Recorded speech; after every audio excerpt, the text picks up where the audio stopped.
Good afternoon or good evening, depending on where you might be. My name is Kevin Michael Grace, and this is the KMG show for Thursday, July the 29th, 2021.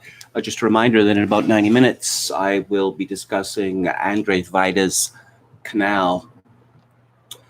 Let's talk about moral depravity, because that's what me and lots of others who agree with my opposition to the sanitary dictatorship are being accused of. Things are clearly coming to a head here, that the lockdown enthusiasts, they want scalps. That's what they want. They actually do want a dictatorship. And here's an example. Alberta, province where I lived for 5 years, is now being called once again the Florida of Canada, which apparently is a very, very bad thing because Jason Kenney is being compared to Governor DeSantis. I think the people who live in Florida would probably, disagree with that, because DeSantis has taken a very strong stand in favor of freedom and, basic human rights and sanity. And it has worked out. Dystopian nightmare. Barbara La Rochelle, described as wife and mom, retired teacher, Gonzaga University alumna, CFL Edmonton. Oh, okay. Heinously irresponsible, she says of Jason Kenney's attempts to bring Alberta back to normal. The new Florida of Canada is so proud. This ought to bring the investors and job creators running to invest in this dystopian nightmare. To which I responded, it is your ilk that has instituted a dystopian nightmare in Canada, all because of a disease with an average age of death of 80. And someone called Aaron Hoyland, described as Big Brother, bigger nerd. Yeah, okay, sure, giveaway. Dad jokes, progressive politics, gender equity, and healthy masculinity, pro-science. There's a very long, hysterical thread about what Jason Kenney is doing. By closing testing centers, tests will be harder to come by, which means official case numbers will be less reliable. By winding down contact tracing, it will be harder to track the spread. By ending mandatory isolation, it will ensure COVID remains endemic, which I suppose is, we can't have COVID being endemic. It must be extirpated at whatever cost. All of these things will make it impossible to accurately gauge the spread of COVID in Alberta, which makes it easier to ignore. You can't write daily news stories or Twitter threads when you don't know what's happening. Well, that hasn't stopped the lockdown enthusiasts, and it's not stopping them even today. I think there's often more nuance in the world than people acknowledge, and I will try not to speak in absolutes. Yeah, he keeps that up for about 30 seconds, but there is no nuance here. No, he kept it up for about 1 second. Kenney is willfully sacrificing the health and well-being of Albertans to improve his electoral prospects. I'm an idealist at times. I believe that politics provides an unparalleled opportunity to improve the lives of your fellow citizens. It also comes with tremendous responsibility to protect the most vulnerable among us. That our premier and those involved with this decision would use that power in such a craven and self-serving manner is utterly unconscionable. He is willing to let people die to help get reelected. Let's make damn sure he fails. And then he says that an economic recovery won't happen if COVID continues to rage through this province. Or more accurately, it won't happen if people can see that COVID continues raging through this province. And here's where this changes from crass politicking to moral depravity. I responded, moral depravity is wrecking society, crushing the economy, and terrorizing everyone in a doomed attempt to suppress a virus that has an infection fatality rate of 0.05% for those under 70. You and your ilk are literally mad. Well, let's take a look at the numbers here from the province of Alberta. Let's see, current hospital, keep in mind that there are, I better check this. I believe it's 4.4 million people in Alberta, but just let me confirm. This will just take a second. Yeah, sorry, 4.4 million people. Yes, my memory was correct. Current hospitalizations, 89. Current ICU, 20. Total deaths, 2,325. Yes, that is over approximately 18 months. Keep in mind that in an average year, or most recent, and that number is going to increase because the population of Alberta is increasing, as well as the fact that its population is aging. 26,000 people typically die in a year. Active cases, 1,520. Average age of death, 80. Does this seem like a monstrous crisis? Is COVID-19 raging through Alberta like a wildfire? No, it is not. These people are lying, and they have been lying from the beginning. But they put on a hat that says, I am a moral person and you are guilty of moral depravity. Why? Once again, because you do not want to crush society, wreck the economy, and terrorize everyone. And what's the end game here? I think the end game is a sanitary dictatorship. Chris Selly of the National Post. Politicians won't even discuss mandatory vaccinations for all the wrong reasons. It's a reflection how incredibly narrow the political spectrum of ideas is in this country. That's a huge problem, especially when mortal threats land on our doorstep.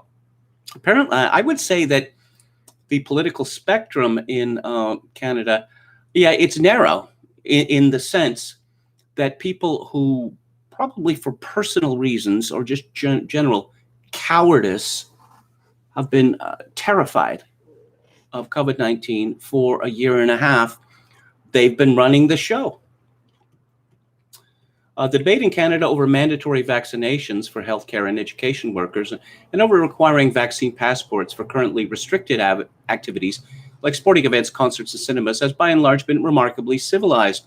That's a healthy sign. Pro or anti, most of us seem to understand that forcing people to choose between their job and a medical procedure is nothing to be taken lightly. There are notable exceptions, of course. Many otherwise reasonable people have directed astonishing vitriol at Ontario Premier Doug Ford and Alberta Premier Jason Kenney, in particular for their perceived pandemic lassitude, which is pretty hilarious, Chris Selly, because under Kenney, and particularly Ford, these were some of the most stringent lockdown regimes in the world. But elected Canadian officials, even Ford's and Kenney's direct opponents, have been far more subdued, and I'm not sure if that's a healthy sign at all. It's not as if they have abandoned vitriol and hyperbole altogether. Unpleasant as the notion may be, mandatory vaccinations deserve far more champions in Canadian legislatures than they currently have. Oh, and here we get to the outright lie. The same lie that was perpetrated last week by Andrew Coyne.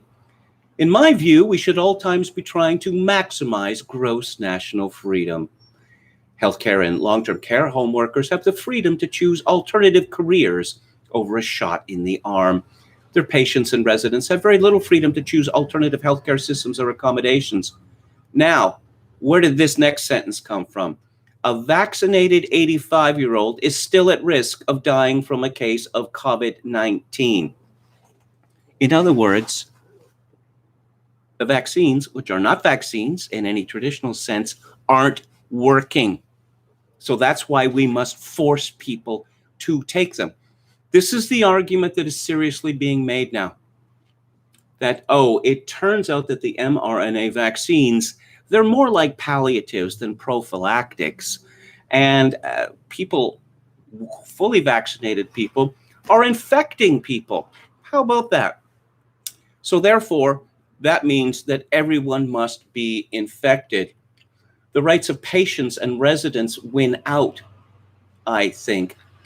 85 years old is about, 4 or 5 years more than the average longevity in Canada. Why Society must be turned upside down, wrecked actually, in order to protect people who are already several years beyond average longevity, is a poser, to put it mildly. The case for vaccine passports, Sully continues, varies by province. Saskatchewan, Alberta, and Manitoba have taken a relatively aggressive approach to reopening and are probably less likely to re-implement restrictions. BC's government has been far less strict all along than any other. If Ontario or Quebec suffer a fourth wave of any size, however, there is zero chance that serious restrictions won't be re-implemented. Assuming hospitalizations and deaths stay low, I would argue against it, but I would lose it. Let's see. So the choice in Ontario and Quebec is not between vaccine passports and the status quo circa January 2020. It might well be between vaccine passports and the status quo circa January 21. I'm not even sure vaccine passports can prevent that, but it's worth a shot. Yeah, it's worth a shot. It's rather reminiscent of an infamous phrase in Canadian history when Prime Minister Brian Mulroney said, with regard to the doomed Charlottetown Accord, that he decided to roll the dice. That's a very responsible policy basis for policy decision, isn't it? Rolling the dice, taking a shot.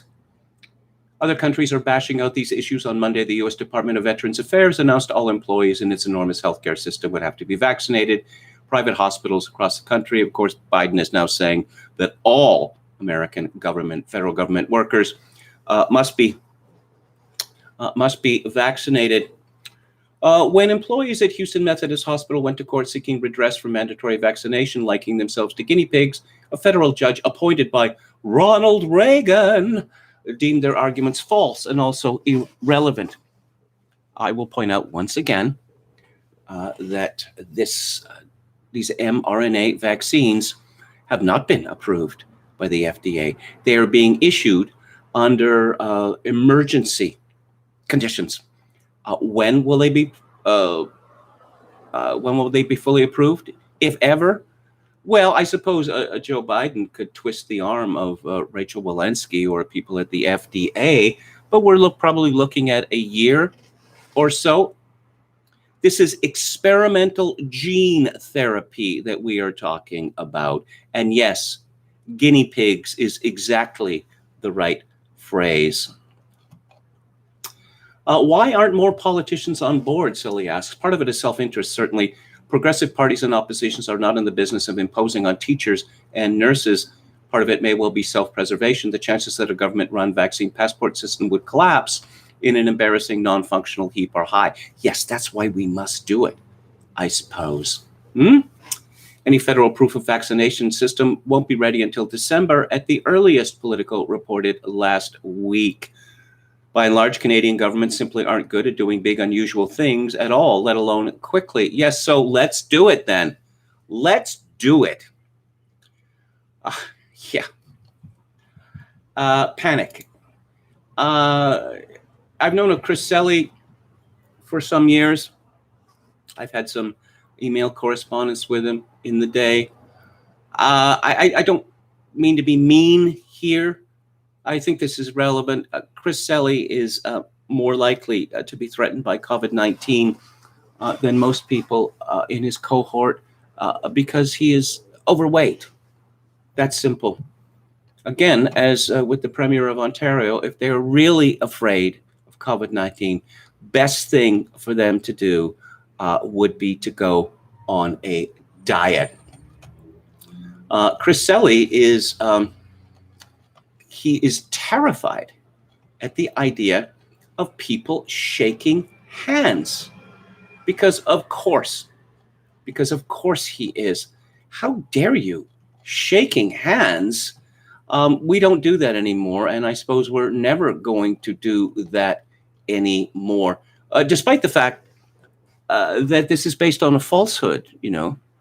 Last year we were terrified with the fictoid, as Edward J. Epstein would say, that the COVID-19 could live on surfaces for up to 9 days.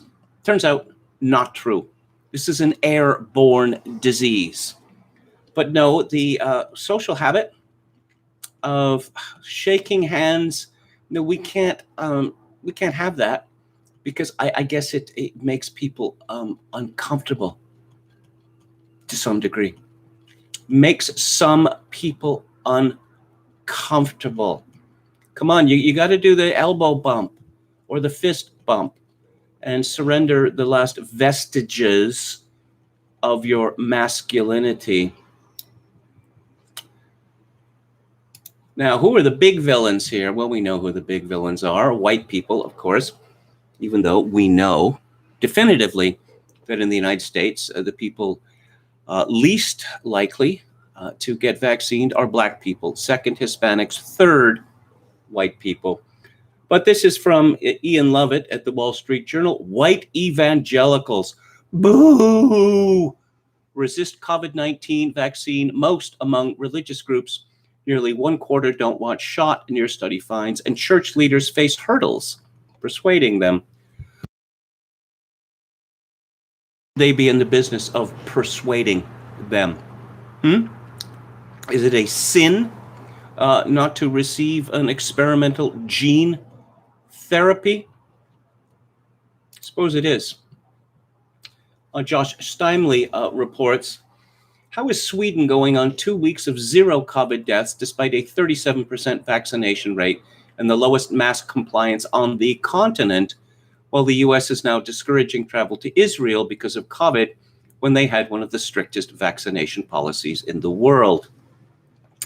And there's an addendum there for those questioning the 37% stat. This refers to full vaccination. It's now up to 39.3%. And I'll be going to Alex Berenson again, but let's go specifically with regard to Iceland. The country is a vaccinator's paradise. 90% of people 40 to 70 and 98% of those over 70 are fully vaccinated. On June the 26th, it abolished all lockdown rules. Thank you for this joint struggle, the health minister said. Alas. Iceland, where nearly the entire adult population is fully vaccinated, is setting daily records for new infections, mostly among the vaccinated. Hospitalizations are not up yet. It would be stunning if they don't rise soon. The good times lasted not even a month. Iceland has already imposed new restrictions and warning they could last years, as in up to 15 years, per the country's top epidemiologist, because vaccines work. Science. The real question, Berenson asks, are the adults of Iceland, having submitted to near complete vaccination, going to accept new restrictions? And if so, why did anyone bother? Again from Berenson, natural immunity for the win. Data from Israel show you are 7 times as likely to be infected after being vaccinated than if you have already recovered. And this likely vastly understates the advantage of natural immunity. But nevertheless, Twitter is informing me at the very top of the what's happening column, people should still get vaccinated even if they've already had COVID-19, health agencies and medical experts say. Why would that be? Well, everyone else is doing it. Just because you've already had COVID-19 and survived doesn't make you special. That seems to be the argument they've been reduced to. This from Robbie Starbuck. This is new. NBC News is reporting that new data suggests vaccinated people have higher levels of virus in them and can infect other people.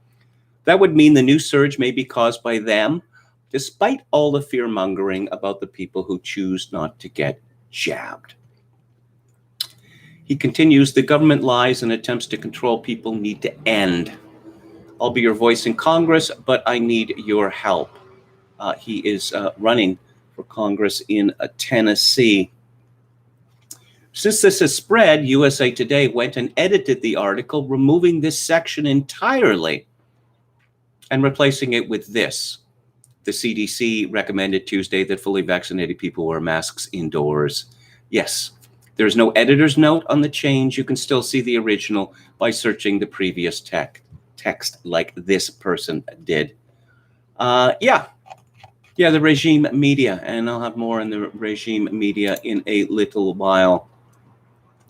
This from Sean Fleetwood at The Federalist.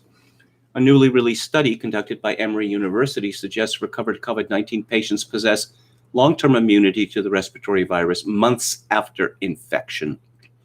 Published in Cell Reports Medicine, the comprehensive study analyzed 254 individuals with mostly mild to moderate symptoms of SARS-CoV-2 infection over an 8-month period and found that the patients possessed durable, broad-based immune responses to the virus after recovering from an infection. You're going to flip-flop on a policy again, the obvious question would be, why? Well, this is from 4 writers at the Washington Post. New recommendations from federal health officials this week on when vaccinated Americans should don face masks came with a startling bolt of news. People who have had their shots and become infected with the Delta variant of the coronavirus can harbor large amounts of virus just like unvaccinated people.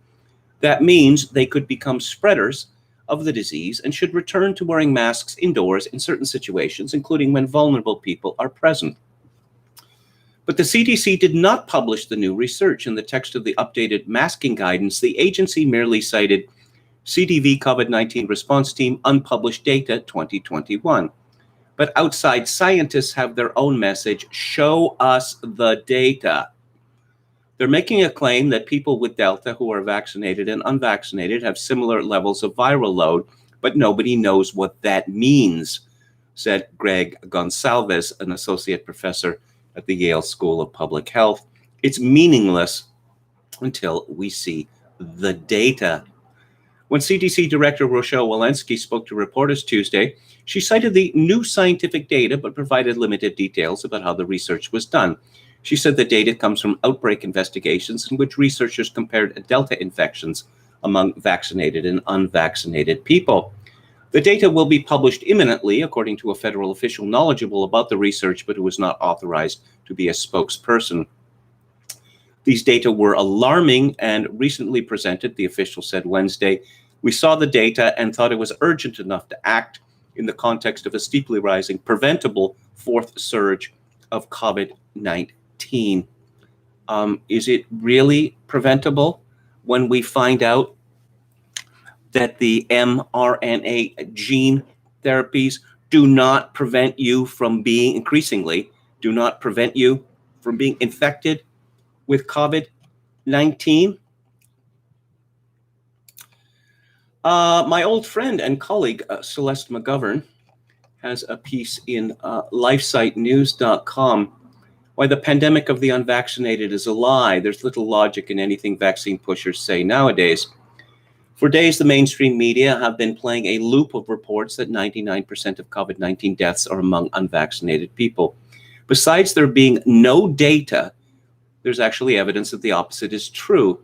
It's become the basis for a stream of dehumanizing propaganda that labels half the American adult population and most children who haven't taken experimental COVID-19 shots as variant factories and incubators of disease. Look, the only pandemic we have is among the unvaccinated, and they're killing people, Joe Biden said Friday. Rochelle Walensky, a director of the CDC, said something earlier that day. This is becoming a pandemic of the unvaccinated. 2 days later, Surgeon General Vivek Murthy announced that 99.5%, and we'll hear that figure again, of deaths right now from COVID-19 in our country are happening in the unvaccinated. The only solution, he said, was for everyone to get vaccinated. It was either a mantra or an obvious orchestrated government propaganda program to make people take the shots. The $3 billion marketing program hadn't appealed to 51% of Americans. The filthy unvaccinated storyline is useful for coercing those who don't want the new drug. It's a violation of the principles of the Nuremberg Code, which was put in place after the human rights violations of Nazi Germany to protect people from taking part in medical experiments against their will. Since all coronavirus vaccines currently available in the US are still in clinical trials for at least another year, they are experimental by definition. Universally accepted principles like informed consent and medical freedom embedded in the Nuremberg Code don't matter anymore, however. Now, vociferous champions of freedom of choice when it comes to the right of people to rip unborn babies from their mother's wombs are suddenly prying and dogmatic about other people's medical choices. So Kathleen Sebelius, former stalwart pro-choice abortion enthusiast and Secretary of Health and Human Services under Barack Obama, said, for example, it's fine if you don't choose to get vaccinated, but you may not come to work. You may not have access to a situation where you're going to put my grandchildren in jeopardy, where you might kill them, or you might put them in a situation where they're going to carry the virus to someone in a high-risk position, Sebelius told Aaron Burnett of CNN. Never mind that grandchildren, those under 18 years of age, have a 0.002% chance of dying from COVID, even if they are infected. And some grandparents in America would rather die than force their grandchildren to take an experimental vaccine. Their grandchildren face higher odds of dying or developing a lifelong heart condition like myocarditis, a serious blood clotting disorder, or a neurological condition from a vaccine rather than from the coronavirus. Some grandparents would rather protect their children before themselves. If Sebelius wants her grandchildren vaccinated with an experimental drug that has 11,000 deaths reported within 8 months, she is free to do so. I want to take off my mask, Sebelius said. I want to be able to live my life with vaccination, and right now I'm being impinged on by people who say, I don't want to get vaccinated, she said. It's fine. I want them to maybe have a limitation on where they can go and who they can possibly infect. Sebelius said this before the Biden administration CDC did another flip-flop. Doesn't matter whether you're fully vaccinated, gotta wear the masks. Celeste McGovern continues, a lot of people have wanted to take off their masks for a long time, and they oppose masking children too. They've been forced to cover their faces by freedom of choicers like Sebelius to accommodate their neuroses and leftist desire to control others' behavior, especially if it isn't sexually deviant or morally abhorrent behavior. There's little logic in anything vaccine pushers say today. Either vaccine protects you against the disease or it doesn't. If Sebelius knows she can still get and spread the disease, the vaccine doesn't prevent getting it or transmitting it, then how can she blame the unvaccinated for spread? If her vaccine isn't up to snuff, why force that choice on everyone else too? The Surgeon General's statement that 99.5% of coronavirus deaths are in the unvaccinated materialized out of thin air and dodgy data. It turns out it's based on math by a couple of Associated Press reporters that involve some crude calculations, the kind done on a bar napkin, looking at reported deaths from COVID in the month of May and some number, perhaps from a CDC report, on the number of COVID deaths in the fully vaccinated, which was about 150. Since the AP report didn't source their data, it's a guessing game to figure out how they came to this factoid that has been since repeated by every leftist media chain and Biden administrator. The reporters did update their story to correct the number of hospital admissions for coronavirus from 853,000 to 107,000. That's quite a change, isn't it? And the percentage of hospitalized people who had been vaccinated to 1.1%, not 0.1%. Since coronavirus cases in the vaccinated are seriously underreported, and so are vaccine side effects and deaths, the 99% number is simply not real. The trouble is, a lot of vaccinated people in the US, tens of thousands of them, are getting COVID after their 94% effective shots. By April 30th, the CDC reported that there were 10,262 COVID breakthrough cases among those who had been fully vaccinated at least 2 weeks earlier. They didn't include those who had received only one shot or count those who had had the second shot 5 or 10 days earlier. All they knew, this was, quote, likely a substantial undercount of all SARS-CoV-2 infections among fully vaccinated persons, unquote. But rather than try to determine the real numbers, the CDC announced that they were no longer going to count cases of the coronavirus in the vaccinated if they didn't wind up hospitalized or dead. How convenient. By April 30th, 160 vaccinated people had died of COVID. A few days later, the CDC updated the data to say that 535 fully vaccinated people had died of the infection. As of July the 12th, 5,492 patients with COVID-19 vaccine breakthrough infection were hospitalized, including 1,063 who died. If the CDC knew that more than 10,000 fully vaccinated people were COVID positive by the end of April, and that this was a serious underestimate of the real numbers, and now they've stopped counting, so they have no idea how many vaccinated people are infected, how can they now say that it's the unvaccinated who are spreading disease? Authorities stop counting so-called breakthrough infections. It should be obvious to everyone that the fix is in, that the jig is up. Your cliche here. Let's go to the chat. Hello to Random Number Generator, Enron, Dan, Popcasso 88, Dawn from Beyond, Walrus Libertarian. Kevin, I hope today you will talk about the federal lawsuit brought by America's frontline doctors. I talked about that last week, if memory calls. Chocokin666 says, my God, how did we get here? Well, lots of reasons.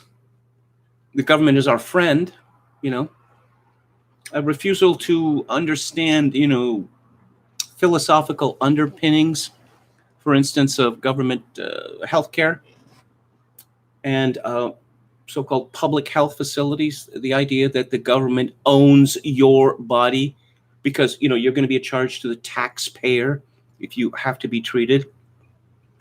Also, scientism. Oh, yes, we must worship the scientists because everything they say is right.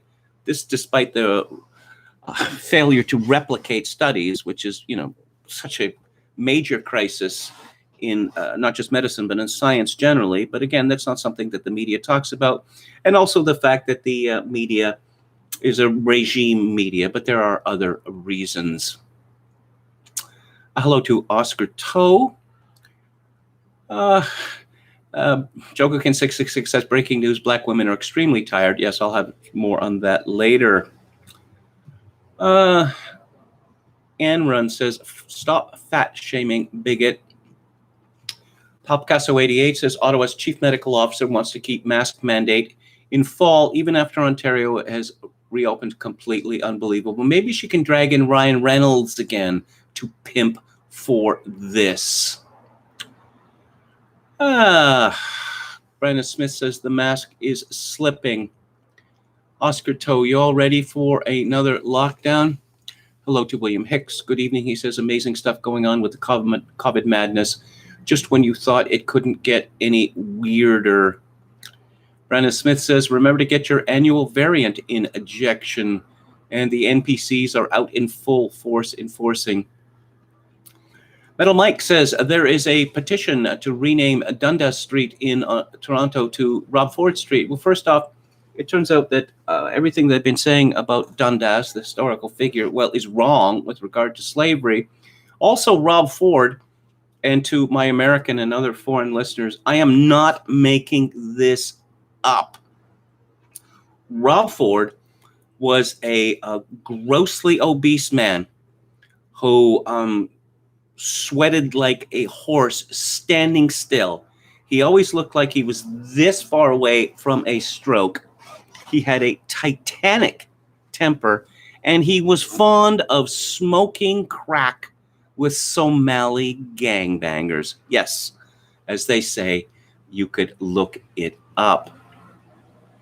They're offering prizes and possible money in exchange for being vaxxed here in Michigan. I saw an advertisement on the TV while getting my haircut at the barbershop. Yeah, well, they're in San Francisco and Washington State. They're offering free dope. And, they have their lotteries and giving away Xboxes or whatever. From William Hicks again, when they're so desperate that they'll pay you to get jabbed, that's not suspicious or worrisome, is it? Chokokin666, yep, my surgeon refused to shake my hand, said we don't do that anymore.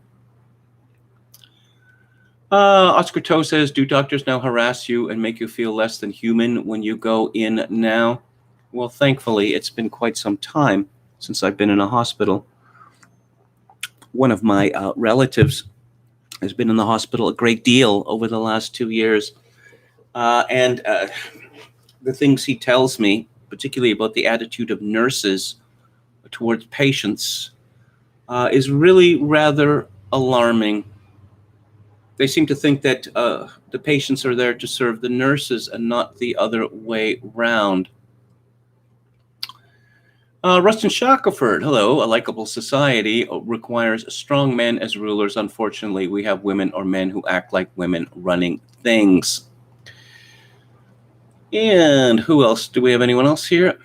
True Greenberg says, I know data is plural, but it always bothers me when I hear these data. Yeah. Okay. Well, you know, I'm sure that will fall away, but for the time being, the pedants can still enforce the truth. We need to mask the unborn, says Truebeard. And Head McNack, hello. I'm just losing hope in humanity at this point. My trail of disgrace says Luke has gone full globalist shill now. Big Farm is great. Amazon is great. The elites are high IQ and therefore great. And so on ad nauseum. Yeah. KMG, what is the biggest earthquake you've ever experienced? Says Coachulango. I don't know, 3.8 or 4, something like that. I mentioned Celeste McGovern. She was living in Portland, in the last decade. And I was talking to her, and I was living in Victoria, and I was talking to her on the phone, and I heard her make noises like, ah. I said, what's wrong? What's wrong, Celeste? There's an earthquake. The whole room is shaking. And I thought that was kind of amusing, right?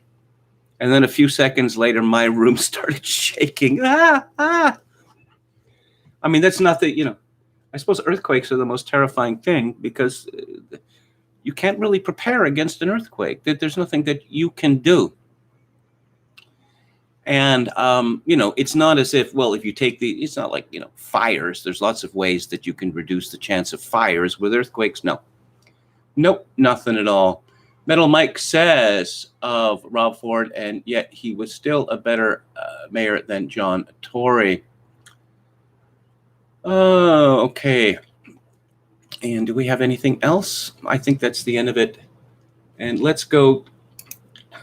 Yeah. CDC stops counting non-severe vaccinated COVID cases back in May, lowers PCR for vaccinated in April. Nothing to see here. That is from Madison Area Lyme Support Group. And so supposedly it's different in Canada. Now, given that we use the same vaccines, how could it possibly be different in Canada? And I'm referring to this story from Alexei Chidbakian from Fox 5 New York, Dateline Los Angeles. COVID-19 cases in Los Angeles County continue to rise. The county has been averaging daily new cases between 2,000 and 2,500 over the past week. Numbers like these haven't been seen since February. During a meeting with the County Board of Supervisors, Public Health Director Barbara Ferrer said over the past few weeks, case rates have risen drastically among unvaccinated people. Cases also rose among vaccinated people, but at a smaller and slower rate. According to data from the county, over 25% of new COVID-19 cases in Los Angeles County are from fully vaccinated people. Over 25%. How about that, eh? And let's see what Glenn Greenwald has to say. Just give me a second here. Okay. Oh, yes. Here is a very embarrassing video on YouTube of the Secretary of Defense, a former general, Lloyd Austin III, coming off a plane in the Philippines. And there's a bunch of high-ranking U.S. military personnel, and they're all wearing masks. And Secretary Austin, who has been fully vaccinated, is wearing a plastic visor strapped to his head. Is he wearing a mask too? Yes, he is. Yes, he is. Glenn Greenwald asks, I again have to ask, if the primary goal now is to persuade vaccine skeptics that the vaccine works, and they should take it for the benefit of returning to normal life. What message do dreary images like this from leading officials who are fully vaccinated send to them? I think the message that it sends to us is that they are lying to us, and they cannot admit that they have been wrong, because then people might want changes, big changes. There might be retribution. My old friend Michael Doherty had a piece on convincing the skeptics in National Review, and he took the position that shame is obviously a terrible way to convince vaccine skeptics or anyone else. That's a paraphrase by Zaid Jilani at inquiremore.com. And he says that here are other examples. A UCLA study from 2019 found that negative stereotype-laden messaging aimed at smokers actually seemed to increase their urge to smoke. Yeah, take that.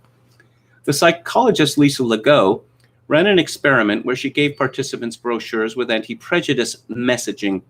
The brochures that emphasized positive reasons to become less prejudiced, like the benefits of diversity, were more effective. The brochures that stressed negative consequences for failing to embrace anti-prejudice thinking actually backfired, making people even more prejudiced. Oh, yes, the positive benefits of diversity. Okay. Food. Do you have any others? Have I talked about delicious food? No, but do you have anything else besides delicious food?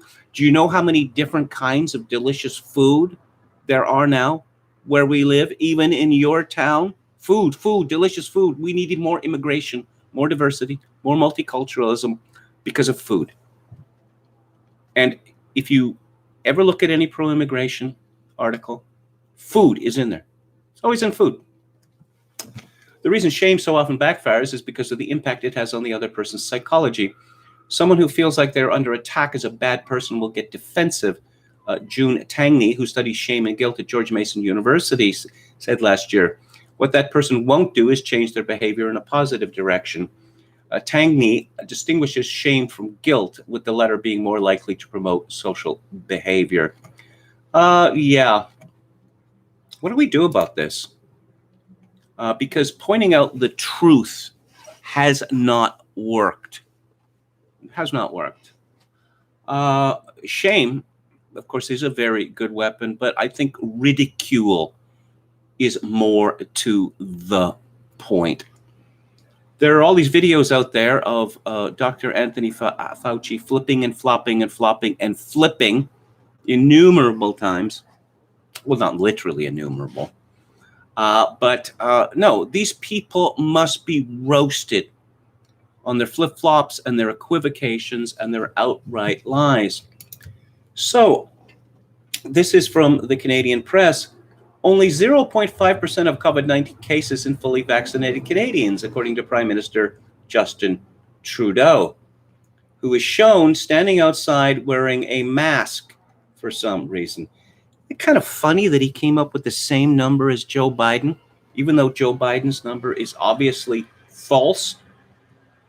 This rather lengthy story in the Canadian Press, it has no data. Where's the data backing this claim of Trudeau's? Well, it's not there, and it's not necessary because Justin Trudeau said it, and we all love Justin Trudeau.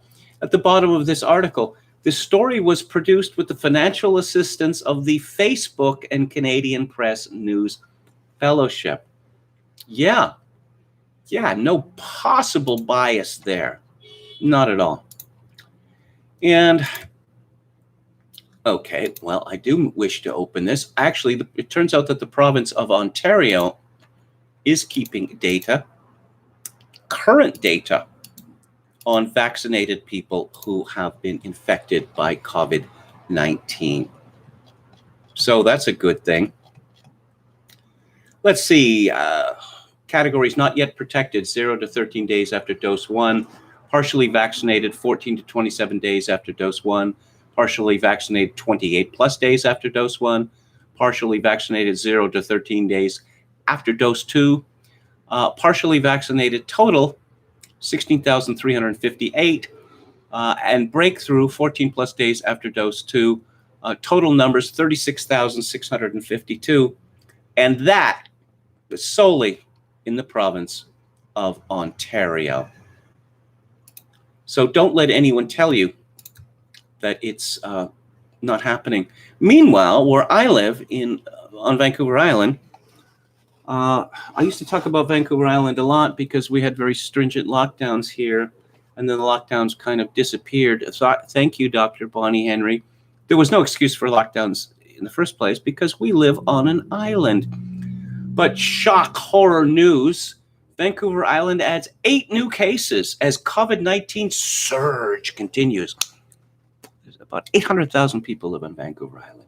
So 8 new cases in a day constitutes part of a surge. And let's just look at the numbers here for Vancouver Island. And I'll remind people again that about 800,000 people live on Vancouver Island. So I'm just bringing up the British Columbia COVID-19 dashboard, which will give me the up to the date figures on this. So let's click on the Vancouver Island Health Region. Total COVID-19 cases. What does this say? It says 5,262 active cases, 52. Yes. New cases, 16. Currently admitted to ICU. No, currently hospitalized, 1. Currently admitted to ICU, 0. Yes, 0. Boy, that's quite a surge they got going there, wouldn't you say? Is it time to panic yet? I say yes. Because of the dreaded Delta variant. And, oh, yes, let's talk about Australia. I don't know, whenever I feel bad about my own country, I can always look to Australia and think, well, we're not as bad as that. This is from Brent Lackey at Daily Mail, Australia. Fines for COVID rule breakers in New South Wales have doubled, and police given wide-ranging new powers to shut down businesses and construction sites. The penalty for not wearing a mask where required has more than doubled, from $200 to $500, as too many people were failing to put them on.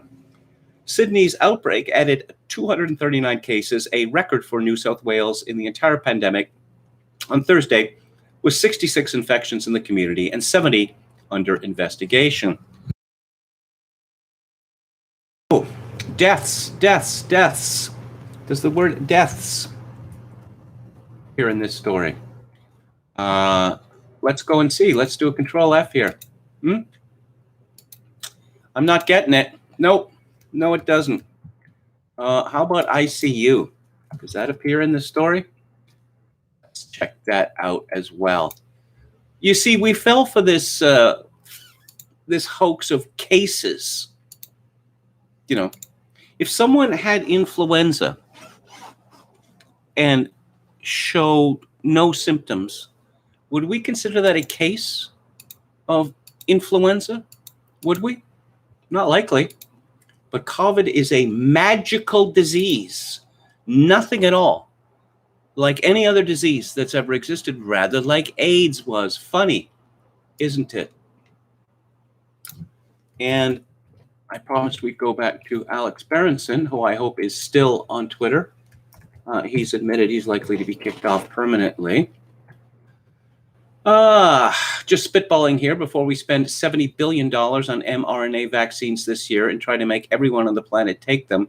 Wouldn't it be nice to have a little tiny bit of clinical trial evidence that they reduce deaths? Guess not. Yeah, it would be.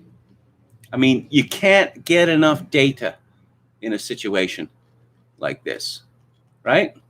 But no, data's a bad thing. We don't want to know what the average age of death is, because why would that be relevant?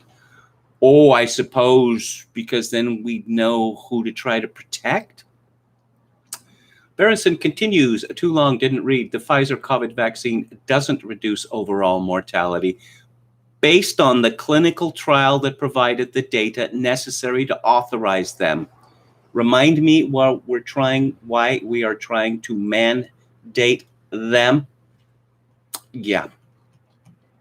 Of course, Berenson is being accused regularly of being a Russian agent, because you can't disagree with Joe Biden about anything without being a Russian agent. Oh, yes, and I was sort of puffing Canada up at the expense of Australia, or vice versa, or denigrating Australia to Canada's benefit, more to the point. Jordan Press at the Canadian Press. Liberals look to fall for movement on having free tampons, pads in federal workplaces. Canada's Labour Minister was told earlier this year that efforts to provide free tampons and pads in federally regulated workplaces, these include TV, radio, banks, and there are others. It costs more than $1 million annually. Would cost employers more than $1 million annually to make a reality. The March briefing note to Philomena Tassi estimated the average employer cost would likely be $1.17 million to provide free tampons and pads based on an annual per employee cost of about $60, and assuming a 50% take-up rate. A 100% take-up rate would put the cost closer to $2.3 million annually. Okay, now this next paragraph is making me angry. Officials noted the numbers may understate the need and demand because it only accounted for women and not all employees who menstruate. Yeah, take that in. Tassi said in a statement that officials spoke in early June with experts about outstanding questions and issues with the idea. Firmly committed, the government is. Quote, menstrual products are a basic need for many Canadians. However, they are not often treated as such, Tassi said in the statement. Simply put it, menstruation is a fact of life, apparently for not just women, and part of supporting the health and safety of employees. You know what is even more essential than menstrual products? Food. Does the government provide that universally for free? No, it doesn't. How about a place to live, a roof over one's head? Does the government provide that to everyone? No, it does not, for some strange reason. And, okay. More from my country. This is from Jen Allen at CBC. A Catholic priest has been banned by a Manitoba archdiocese from speaking publicly after accusing residential school survivors of lying about sexual abuse to get more money from court settlements, and after he joked about shooting those who wrote graffiti on churches, among other comments. The statements were made over weeks of services at Saint-Émile Roman Catholic Church in Winnipeg and were included in videos on its Facebook page. During a July 10 Mass, Father Réal Forêt, who was temporarily placed at Saint-Émile while the parish's regular pastor, Father Jerry Sembrano, was on vacation, said residential school survivors lied about being sexually abused. He, quote, if they wanted extra money from the money that was given to them, they had to lie sometimes, lie that they were abused sexually, and another $50,000. It's kind of hard if you're poor not to lie, he continued, adding that all of the Indigenous people he knew during his 22 years working up north liked residential schools. Okay. I have noted this fact for many, many years. People who went to residential schools get money. You went there, we're going to give you money because you're a survivor. Yeah, just like a Holocaust survivor. And if you say you were physically or sexually abused, you get even more money. These are all claims. They are nothing but claims. And in the absence of independent evidence, claims are just that, claims. Obviously, there's a tremendous incentive for people who are at residential schools to lie about mistreatment because it is money, a lot of money in your pocket. And the fact that, I don't know, the Archdiocese of Winnipeg and the Canadian media as a whole do not understand the law that in the absence of independent evidence, the claim is nothing more than a claim, means that they're idiots. Oh, people wouldn't lie about that. Oh, they wouldn't. Would they? You can see on a regular basis people going to prison, actually going to prison for making false claims of rape against men. People go to prison for making false claims all the time. It is difficult, I would say, for any person to go through a single day without lying about something. But let's all pretend that, that never happens. Because, you got to believe the victims, even though we haven't actually determined that they're victims. Let's talk about the regime media. This is by Margaret Sullivan of the Washington Post. Our democracy is under attack. Washington journalists must stop covering it like politics as usual. Because America in 2021, it is just the worst situation that America has ever been in. Certainly worse than, like 1861, say, or in 1932, 1933, say, or many other years that I could give, right? No, just as the worst, the absolute worst. Back in the dark days of 2012, two think tank scholars, Norman Ornstein and Thomas Mann, wrote a book titled "It's Even Worse Than It Looks" about the rise of Republican Party extremism and its dire effect on American democracy.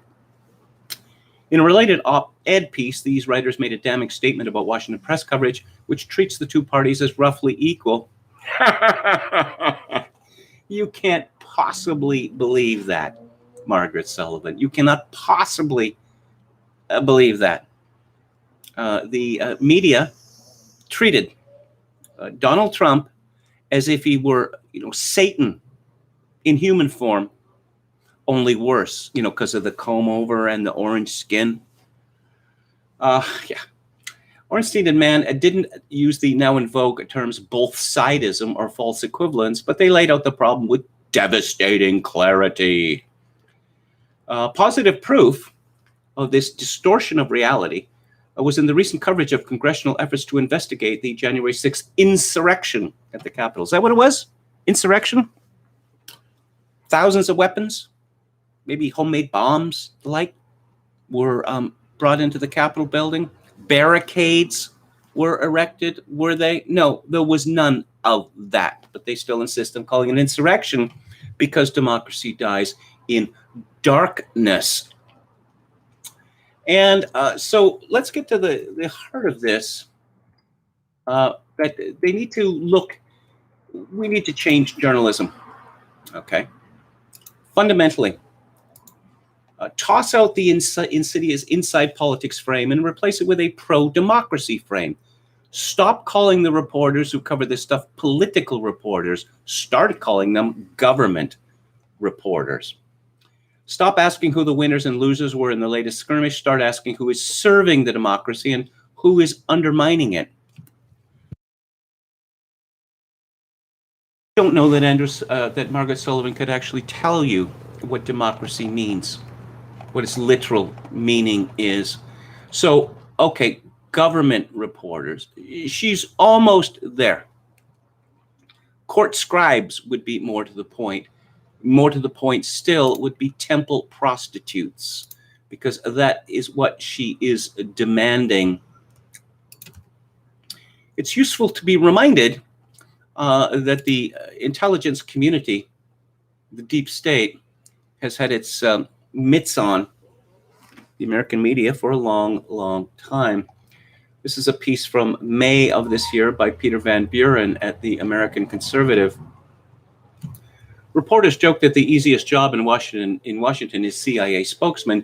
You need only listen carefully to questions, say no comment, and head to happy hour. The joke, however, is on us. The reporters pretend to see only one side of the CIA, the passive hiding of information. They meanwhile profit from the other side of the equation, active information operations designed to influence events in America. It is 2021, and the CIA is running an op against the American people. Leon Panetta, once director of the CIA, explained bluntly that the agency influenced foreign media outlets ahead of elections in order to change attitudes within the country. The method was to, quote, acquire media within a country or within a region that could very well be used for being able to deliver a specific message or work to influence those that may own elements of the media to be able to cooperate, work with you in delivering that message, unquote. Yeah, and this makes it funny when we hear these wild charges of Putin interfering in the American election. We have Leon Panetta boasting about the United States government interfering in the domestic affairs of other countries. And of course, the intelligence community boasted openly that it was the U.S. government that had kept the president of Boris Yeltsin in power in Russia. They boasted about it.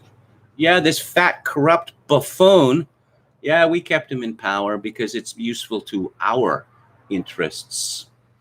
The CIA has been running such ops to influence foreign elections continuously since the end of World War II. The goal is to control information as a tool of influence. Sometimes the control is very direct, operating the media outlet yourself.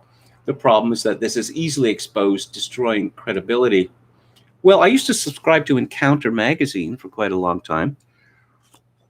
It was an excellent magazine, I thought. It turns out, and this was kept a secret for decades, that it was a CIA foundation. So I guess you can keep it. You can keep it secret. A more effective strategy is to become a source for legitimate media such that your disinformation inherits their credibility. Most effective is when one CIA plant is the initial source, while a second CIA plant acts seemingly independently as a confirming source. You can push information to the mainstream media, who can then independently confirm it, sometimes unknowingly through your secondary agents. You can basically write tomorrow's headlines. Other techniques include exclusive true information mixed with disinformation to establish credibility, using official sources like embassy spokesmen inadvertently confirm sub-details, and covert funding of research and side gigs to promote academics and experts who can discredit counter-narratives. From the end of World War II to the Church Committee in 1976, this was all dismissed as a conspiracy theory. Of course, the U.S. would not use the CIA to influence elections, especially in fellow democracies, except it did. Real-time reporting on intelligence is by nature based on limited information, albeit marked with the unambiguous fingerprints of established tradecraft. Always give them a chance to explain. Through Operation Mockingbird, the CIA ran over 400 American journalists as direct assets. Almost none have ever discussed their work publicly. Journalists perform these tasks for the CIA with the consent of America's leading news organizations. The New York Times alone willingly provided cover for 10 CIA officers over decades and kept quiet about it. Long-term relationships are a powerful tool, so feeding a big story to a young reporter to get him promoted is part of the game. Don't forget the anonymous source who drove the Watergate story was an FBI official who, through his actions, made the careers of cub reporters Woodward and Bernstein. Bernstein went on to champion Russiagate.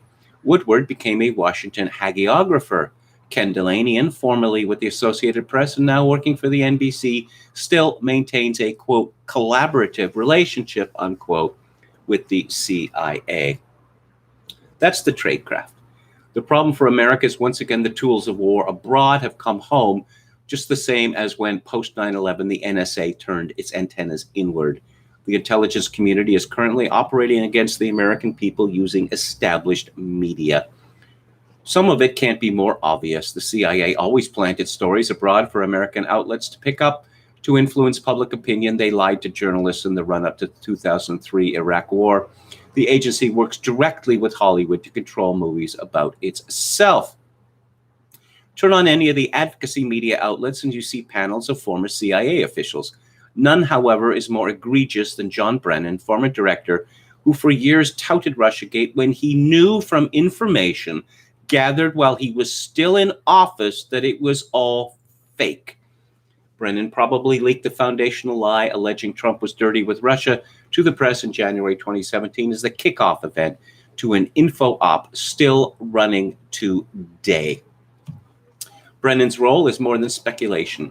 John Durham, the U.S. attorney leading the ongoing How It Happened Russiagate investigation into the intelligence community, has requested Brennan's emails and call logs from the CIA. Durham is also examining whether Brennan changed his story between his public comments, not under oath, say anything, and his May 2017 testimony to Congress under oath, watch out for perjury, about the dossier. Reporter Aaron Mate is less delicate, laying out the evidence Brennan was a central architect and promoter of the conspiracy theory from its inception.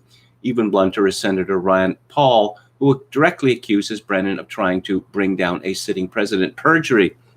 Do people like gods like John Brennan worry about perjury? Well, I guess he doesn't, because the Senate of the United States feared that the CIA was spying on it, that it infiltrated, their computers, their email, and the like. Sworn under oath, Brennan denied it hotly, and then later, I guess we were. Was he ruined? Did he go to prison? No, not at all. Not at all. We already have a regime media in the United States, a temple prostitutes, but apparently they're not working hard enough. This is from the Citizen Free Press. Members of Congress blocked from seeing conditions of January 6th political prisoners. What are they hiding? DC Department of Corrections locked out members of Congress today. Matt Gaetz, MT Green, Louis Gohmert, and Representative Gosar. Yeah, because you can't have congressmen find out what's going on in federal prisons.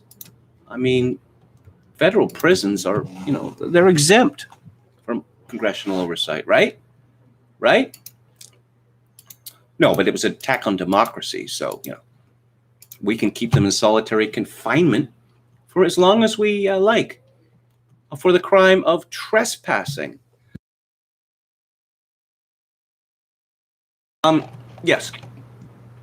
The media lies, and it lies, and it lies, and it lies, and sometimes there is the lie direct, and sometimes there is the lie by omission, and sometimes they just pretend to be really stupid.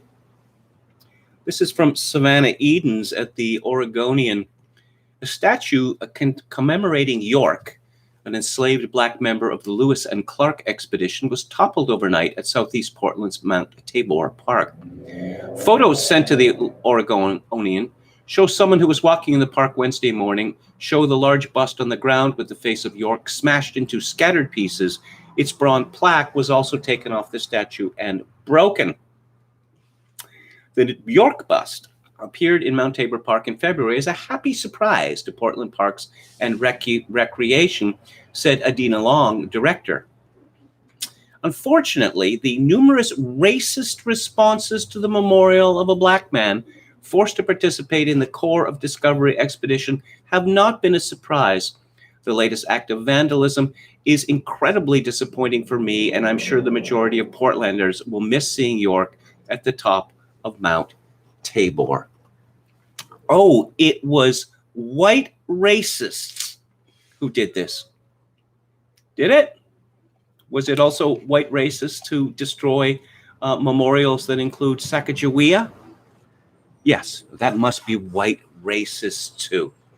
So this director, Adina Long, the director of Portland Parks and Recreation, says something outrageous, which she obviously knows to be a lie. And of course, the reporter is simply going to repeat the lie wholesale and not express any skepticism whatsoever. I was talking about Michael Anton the other day. Here's another fine piece by him in The American Mind. David French and the conservative case for hereditary blood guilt. A prominent never-Trumper argues that the sins of the fathers must be visited upon the sons. In early 2019, I published a short book that gingerly argued that the inevitable endpoint of leftist arguments is that some demographic categories are simply born bad, while others are born good, that all bad things that happen to the good people are the result of the bad people, and therefore the bad people must be punished in perpetuity.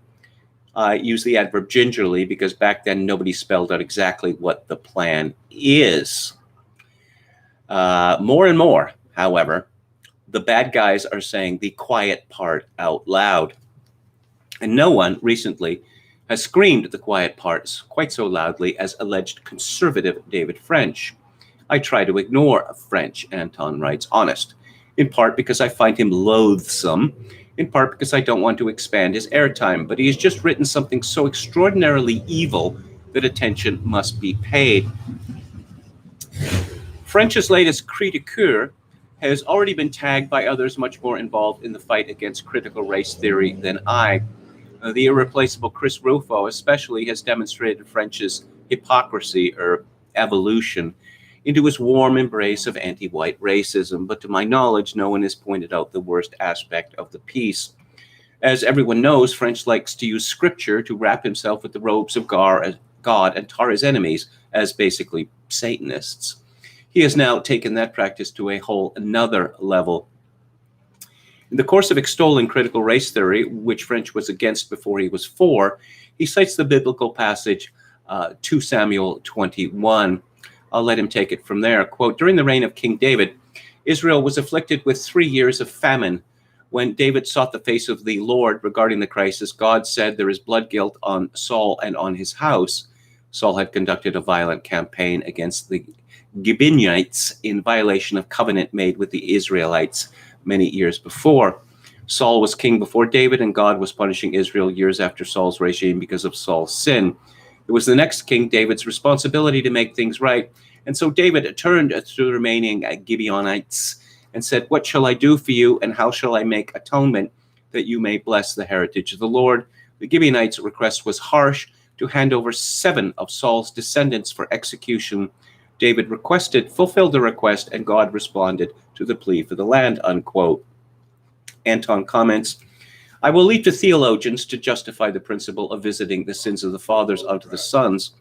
I will, however, note that in the biblical passage French cites and others, it is very explicitly God either doing or commanding the visiting.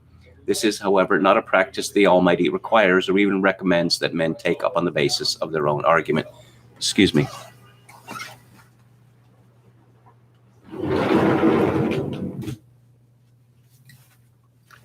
Sorry about that. People talking on the balcony upstairs. At least they're not blowing marijuana smoke into my hotel room as they were the other night, although that may still happen. French, on the other hand, is explicitly calling for this principle to become the basis for law and public policy. What we have here is a frank, explicit call for reparations, aka expropriation, by a supposed conservative, on the ground that America is evil and that one class of its citizens bear the blood guilt of past generations. In other words, French the conservative explicitly endorsing the most divisive anti-American, anti-white, and let's be honest, anti-Christian rhetoric and agenda, plus all its underlying presuppositions. French is quick to point out that he's not calling for, actually killing anyone. He merely wants to take wealth from one race of people and give it to another. His conservative side laughably comes out when he objects to the expropriation being done via central planning. As long as it's done via vouchers and other pro-freedom measures, A-OK. I'll break in and say there was a great joke on the Babylon Bee a few days ago. After First Amendment concerns, Biden says that Facebook will run gulags. Yes, so long as the private sector is doing it, it can't be bad. Anton continues, if there were any better way to shatter an already fractured country than to make people of one race permanent second-class citizens guilty because of their ancestry, whose wealth must be taken to atone for sins they didn't commit, and who must work to support the people of another race, I can't off the top of my head think of one.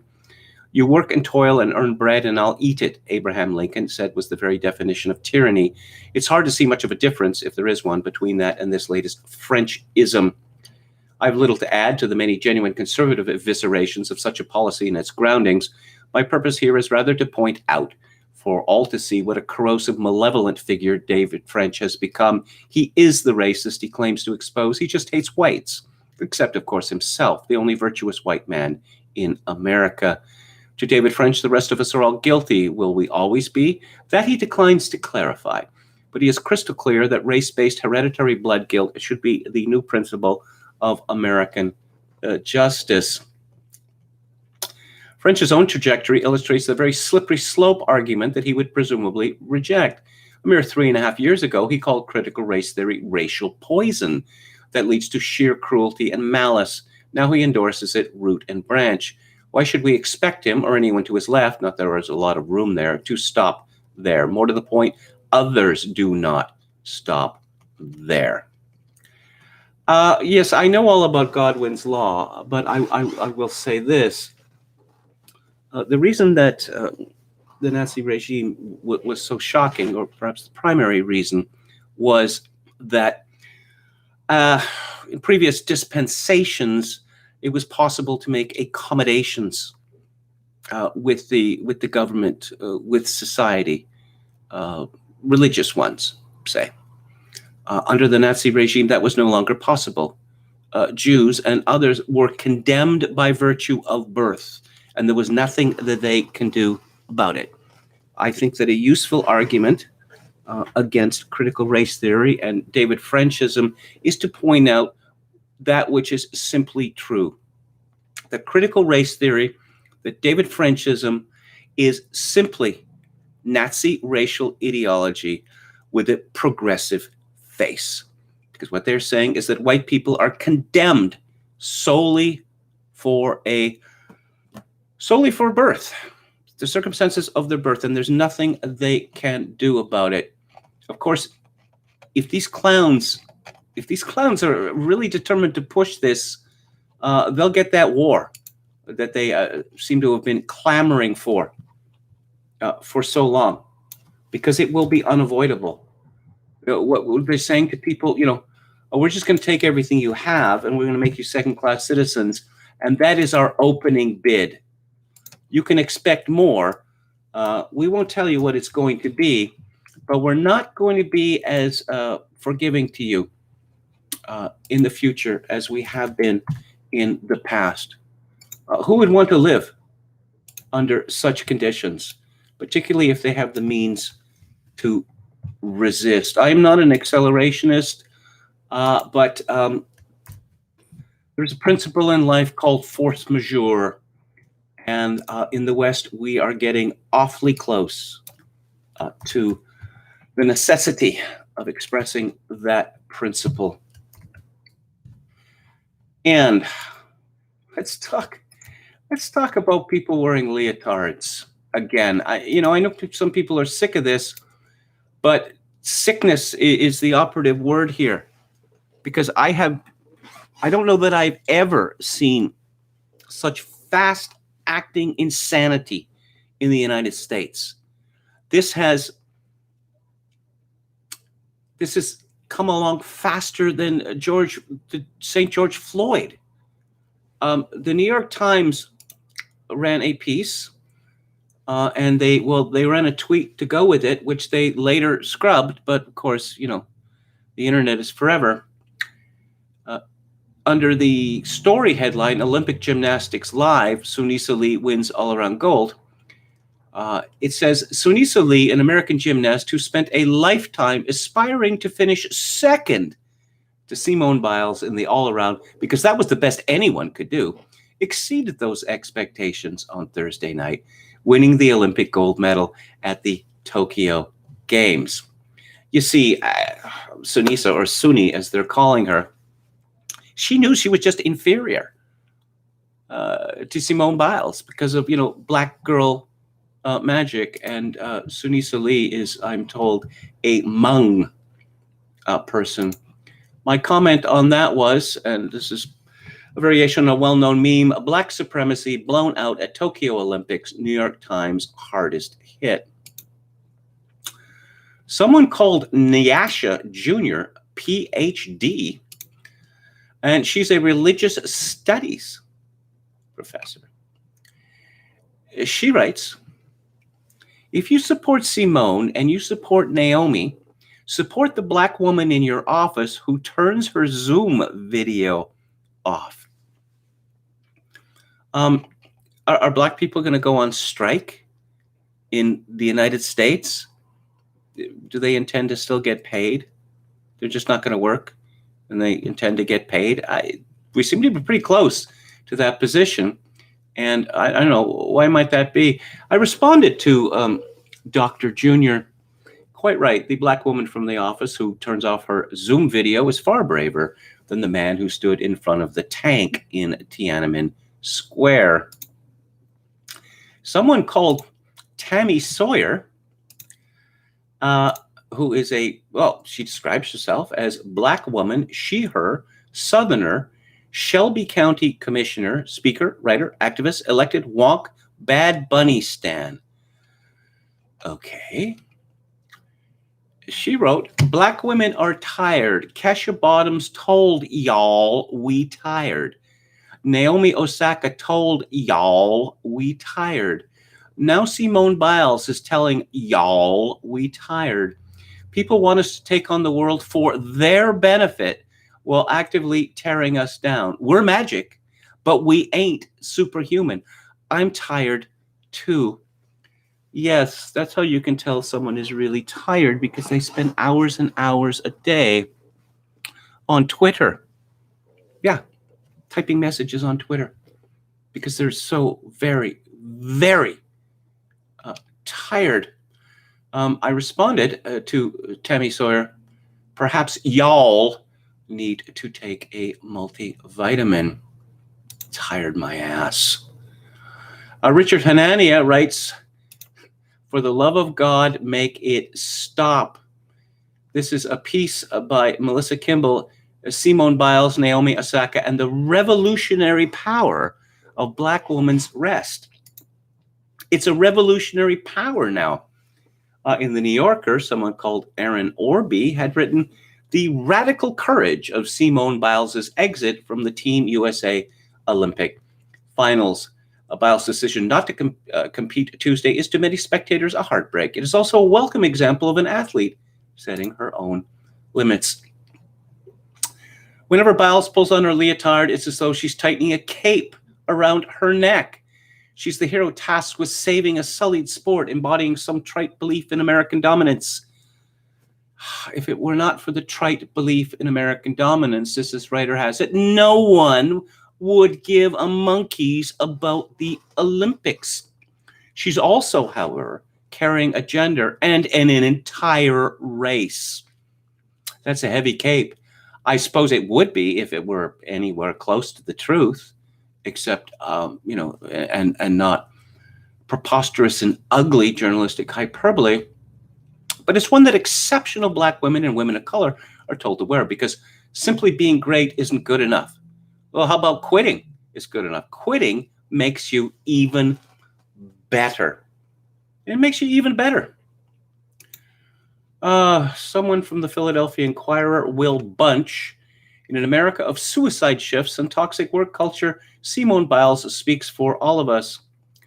And then he goes on to talk about suicide shifts at workplaces. People being forced to work 12-hour shifts and the like. These people who are working these 12-hour shifts are not being paid very much money, just like the workers at Burger King who quit all at once. They are not working very much, earning very much money either. Unlike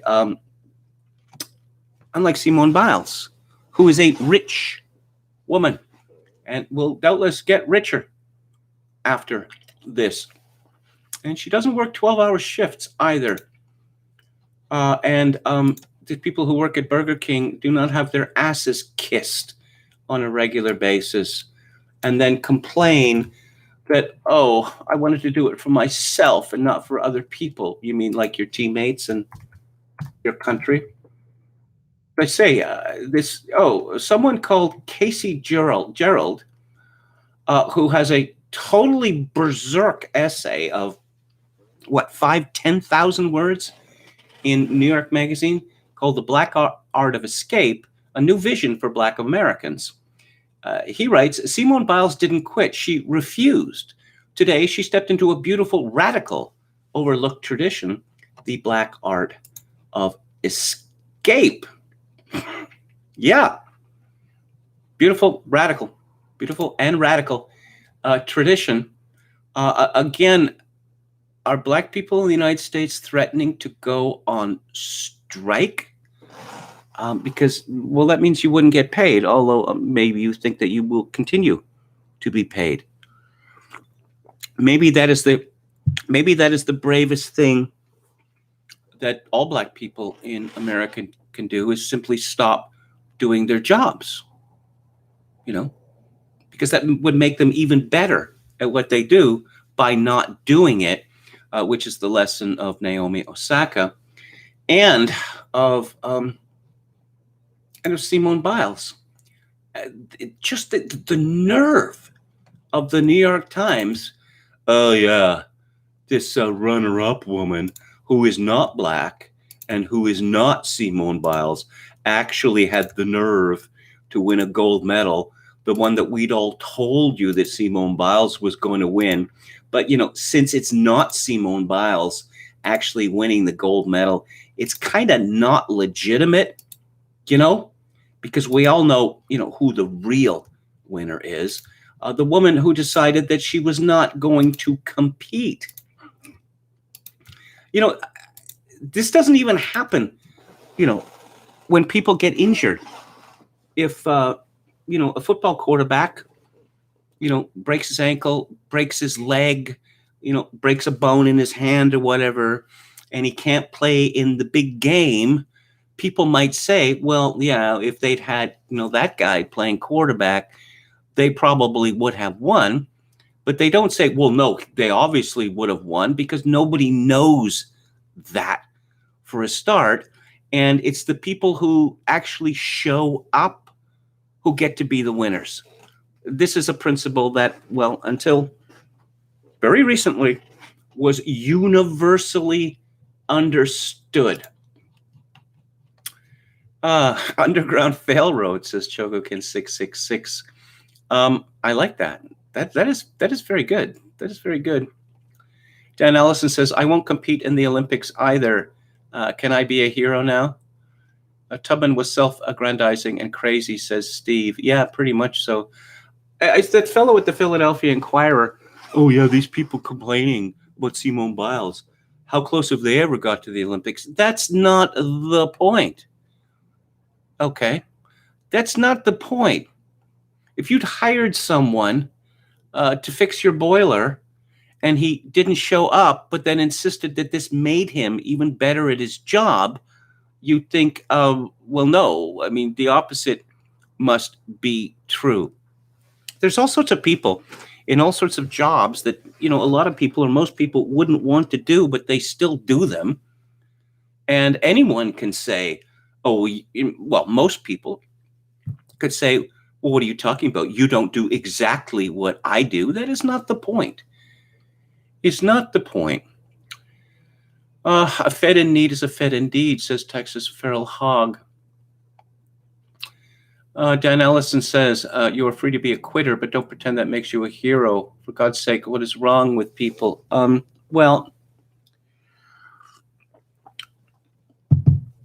C.S. Lewis wrote that people who say that the road to hell is paved with good intentions, well, they're exactly wrong, because the road to hell is paved with bad intentions.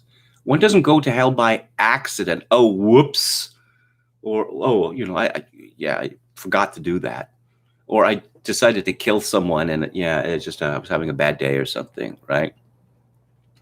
But a lot of women engage in this logic that they will do things that are stupid or demented or just simply evil.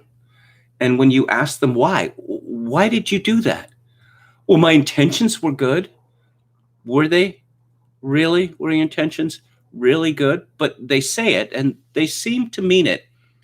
Now, men traditionally have not paid any attention to that kind of logic because they know that women are different from men. But of course, increasingly, men are becoming more like women. And so the ability to screw up or to simply not do the job and then expect to be acclaimed, it's often managers often complain that it seems that female employees, obviously not all of them, but some of them, or a fair number of them, expect to be applauded simply for showing up. Well, we've had an advance on that now. Apparently, that's not enough. You need to be applauded for not showing up. I thought they were in no ways tired. What happened, says Jogokin666. No, but we've been hearing this particularly since Trump was elected. Oh, I'm so exhausted, just exhausted, emotionally exhausted. And people are expecting all this emotional labor from me. Emotional labor.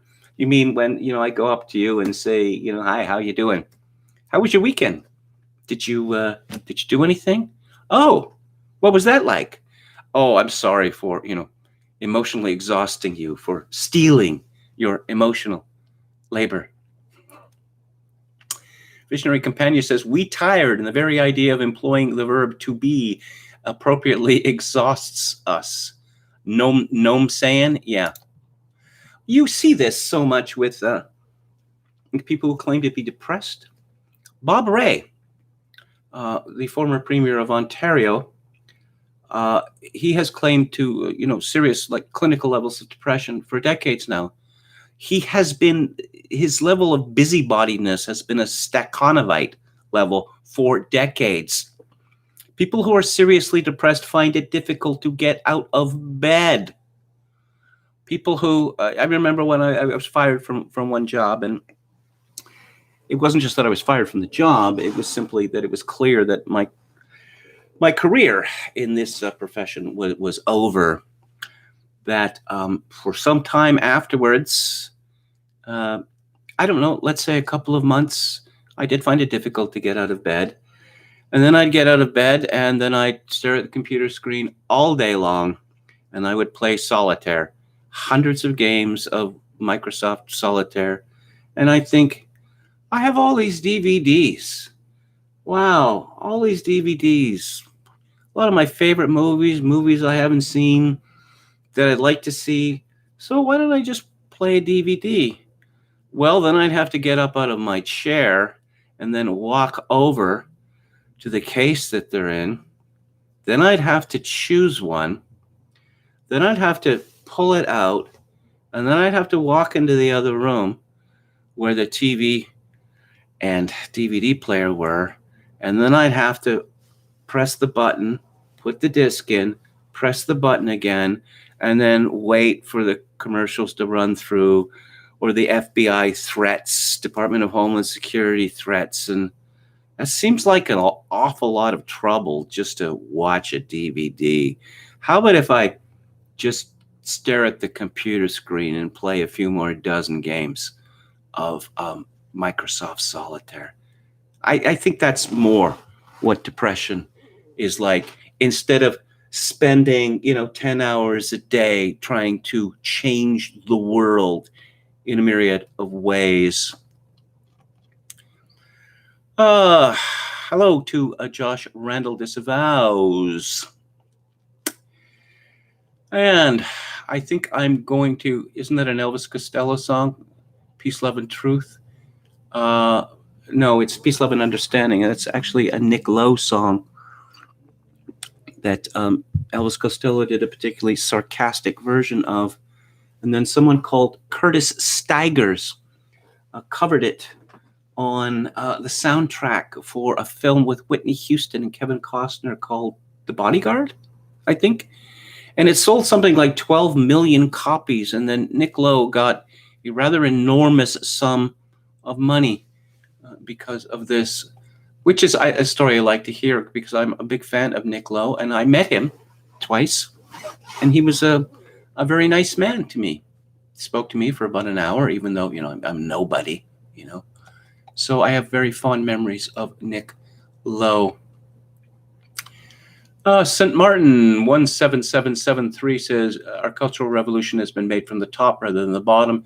It is anti-political, a revolution of the rich, whereby they lower the pressure of the inherited communal purpose on themselves. Anyone says a sanitary dictatorship would not be possible without a compliant and helpful media. Well, no, of course. Let's talk Theater Thursday. And the movie that I'm going to talk about today is a Polish movie, and it is co-written and directed by Andrzej Wajda. I know I got the surname. I know I'm pronouncing that correctly. He was born in 1926 and he died in 2016. I suppose he is one of the most acclaimed Polish film directors. There's his war trilogy, of which Canal, which came out in 1957, the one that we're going to be talking about today. Other films that are well known by him are Man of Iron and Katyn. I have seen Katyn, and this is a subject, the Katyn massacre is a subject that I've read a lot about. It's a terrible, terrible story. I really can't recommend the movie Katyn because it comes in at 115 minutes and it's simply too compressed. They should have made this a television series, like Berlin Alexanderplatz or something like that. It doesn't need to be, 63 hours like Breaking Bad, but I don't know, 8, 10, 12 hours would be more to the point. Now, of course, Canal is a true story as well. It is about the 1944 Warsaw Uprising. Now, a couple of things here. There's no suspense in this movie because at the very beginning, you were told that this is the last 24 hours in the lives of the last fighters of the Warsaw Uprising. So that's pretty conclusive. Now, of course, this film was made for a Polish audience, and it was approved by the government film bureaucracy. But their understanding is that no one outside of Poland was ever going to want to see a film as gloomy, literally and figuratively, as this movie is.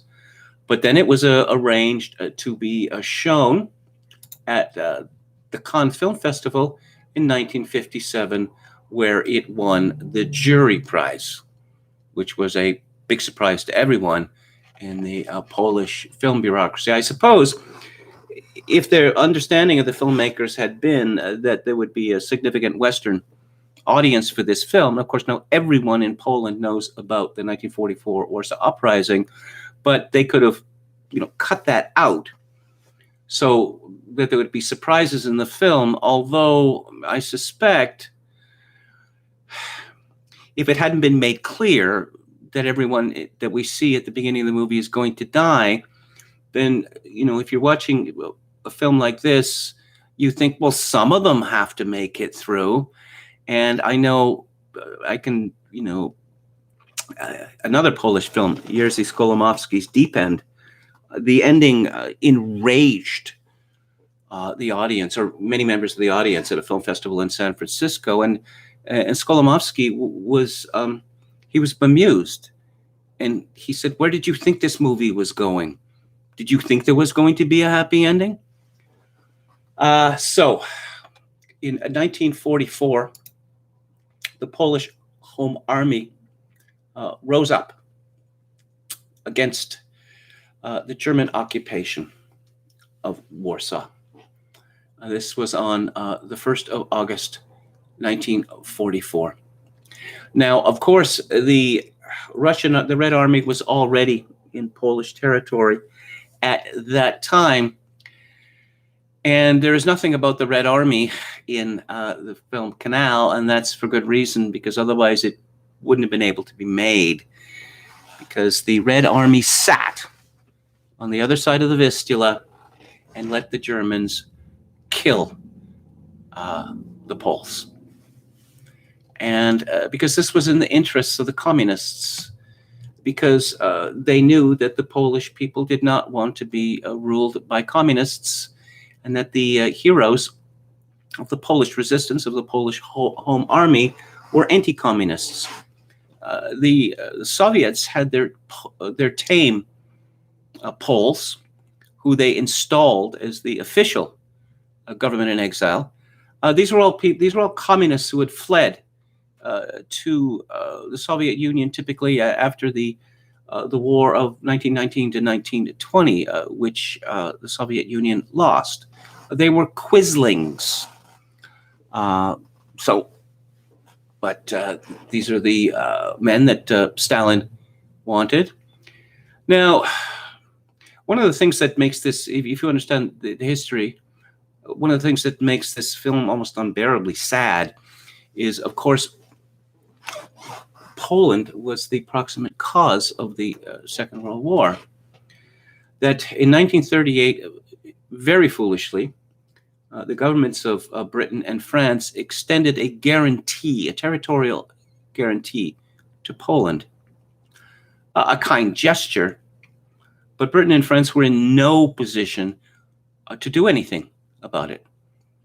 If Russia invaded Poland, if Germany invaded Poland, what could France or Britain do about it? As it turned out, in September 1939, first Germany and then the Soviet Union invaded Poland, pretty much split the country down the middle.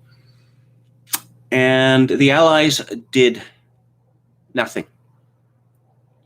The Polish resistance, the Home Army, thought that the Allies would come to their aid during the uprising. For the most part, they did not. And in fact, the Reds shot down some planes. But Winston Churchill had acquiesced in the replacement of the legitimate government in exile with a bunch of commie stooges. And because he was keen not to upset Stalin, he was no anti-communist, Winston Churchill.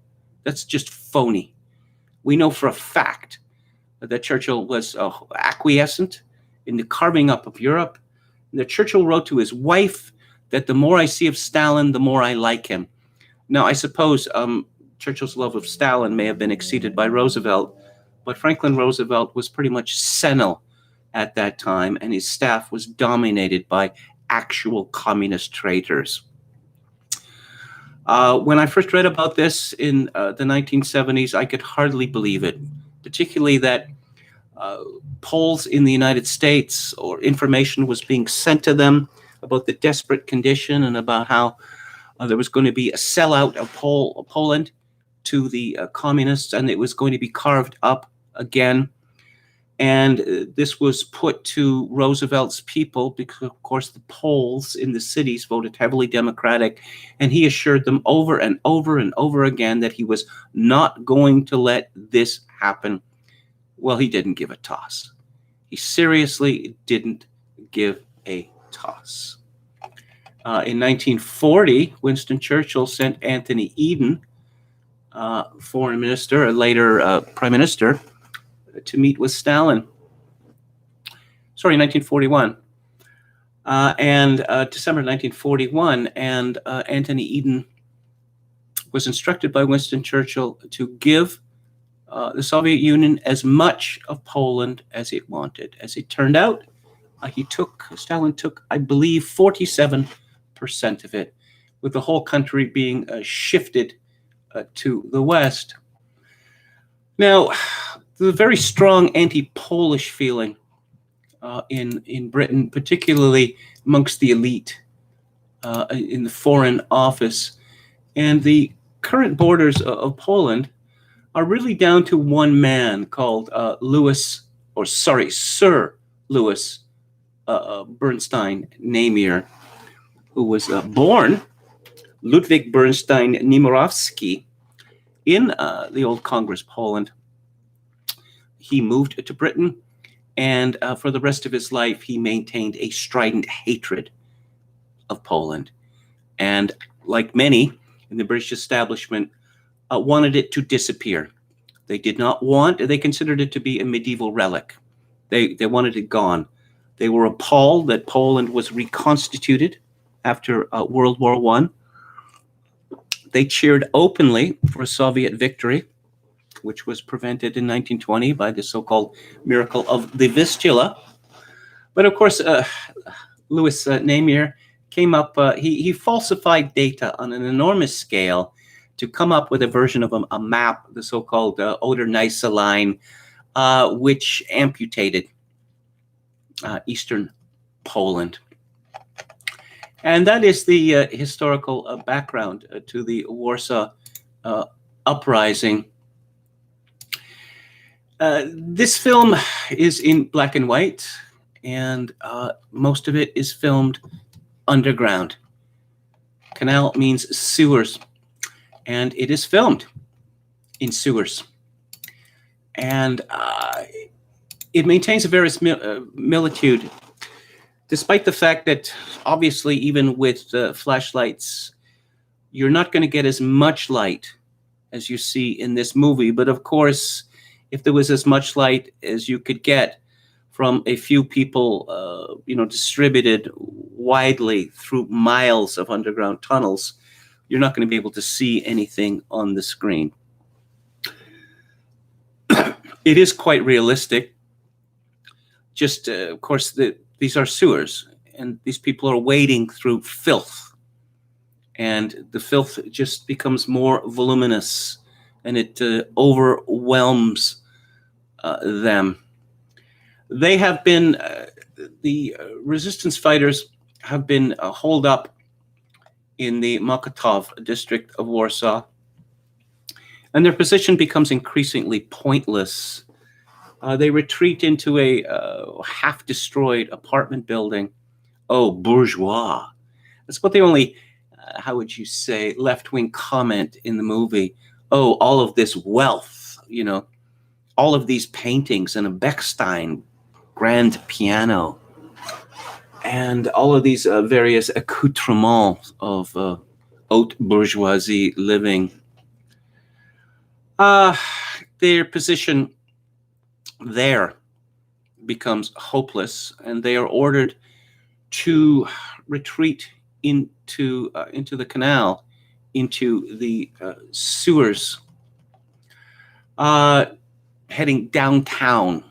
It seems that it's the only possible way out, that it would be preferable from being blown to bits, or being wounded, and die slowly in agony. Although, one's not in a position to second guess the order that was made, but it's impossible to think of a more agonizing death than those in the canal.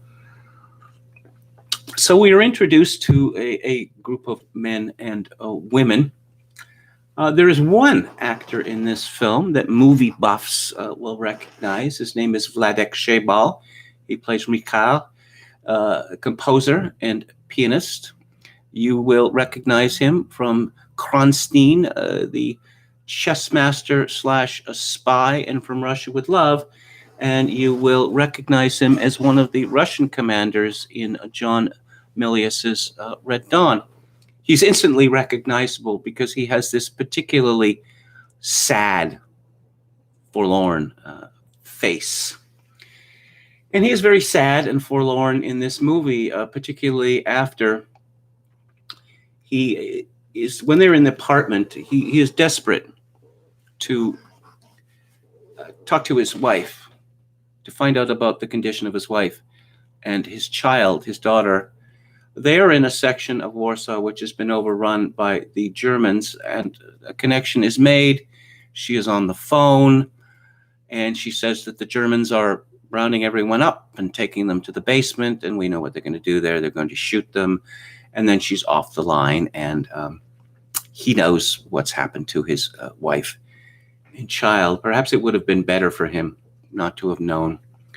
Later, we hear a young man say that it is easier to die when one is in love.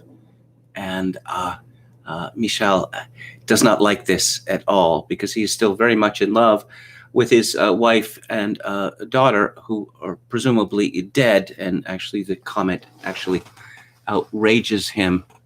It's made by a young man named Jacek, or codenamed Korab, who has made a romantic attachment to a rather extraordinary young woman who is called Daisy.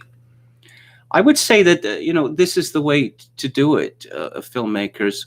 If you want to show, a tough woman, kick-ass babe, try to make it realistic. Don't try to, push a young woman, particularly a woman as good as Teresa Iszyewska is, don't try to, push it beyond its natural boundary. She's very, very good in this film. She spends about half of it dragging Jacek by the shoulder, because in what's perhaps the only heroic act in this film, after a Polish bazooka, takes out one enormous Russian tank, there is a remote-controlled tank, a much smaller one, which is an electrical cable, which is kind of like a mobile bomb, which they've sent towards the apartment building. He runs out into the open with a metal spade, looking to sever the wire, which he does. He also gets shot up with machine gun fire up here rather badly. And for the rest of the film, we watch him die slowly. Of course, everyone involved in this film believes that they are going to get out. Although, again, the hand is tipped at the beginning that the leader, the lieutenant, says that they are going to fight to the last man. And his direct subordinate says, that's the Polish way, but we'll make them bleed first. Well, they do fight to the last man, because I guess that is the Polish way. There is no stand take. This is a very, how would I say, it's not disengaged, but it's not taking a stand on the issues here.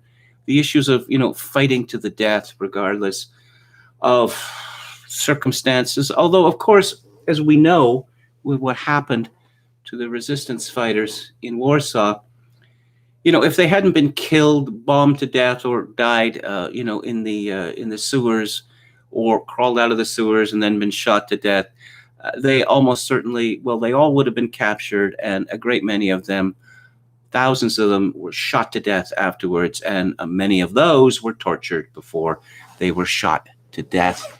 And given the experience Poland Home Army had with the Germans, they knew that their fate was, sealed. There is very little religion in this movie. Poland is a Catholic country, of course. But when this movie came out, Poland had a communist regime. It was a Warsaw Pact country. Now, Wajda is not, to the best of my knowledge, he was not a religious man.